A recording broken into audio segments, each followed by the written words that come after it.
చార్మినార్ దగ్గర ఫుడ్ కి అయితే చాలా హైప్ ఉంటది కదా. నేనైతే చాలా డిసప్పాయింట్ అయ్యాను. అసలు ఏదో అనుకుని వెళ్ళాము కానీ ఇంకేదో జరిగింది. అసలు ఏమైందో చెప్తాను, వీడియో లాస్ట్ వరకు చూసేయండి. ముందైతే ఇదేదో కబాబ్ కార్నర్ అంట. ఇక్కడైతే chicken 65 and rumali roti order చేసుకున్నాము.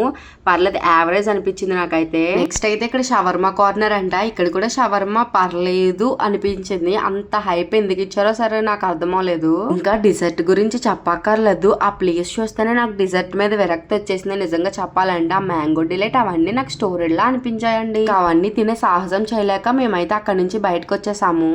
అసలు నేను ట్రై చేసిన ప్లేసెస్ రాంగ్ అంటారా, మరి ఆ ఫుడ్ అలా ఉందంటారా, నాకైతే అర్థమవలేదండి. లాస్ట్ కి అయితే ఇక్కడైనా ట్రై చేయాలా వద్దని చెప్పేసి చెరుకు రసం ట్రై చేశాను. ఇది కూడా పలచగుందండి, మరేంటో. అసలు అయితే ఇక్కడ పానీపూరి చూసి టెంప్ట్ అయ్యి ఇది కూడా ట్రై చేసాము. నిజంగా చెప్పాలంటే అన్ని ఫుడ్లు ఈ పానీపూరియే బాగుంది తెలుసా. చెరుకు రసం పలచగుందన్నానని కామెంట్స్ లో వేసుకుంటారేమో. అంటే మనకి మన తునిలో తీసుకున్నామంటే చాలా టేస్టీగా తీయగా ఉంటది కదా, ఇక్కడైతే చాలా చప్పగా ఉంది. మీ ఒపీనియన్ ఏంటి కామెంట్ లో చెప్పండి. బాయ్.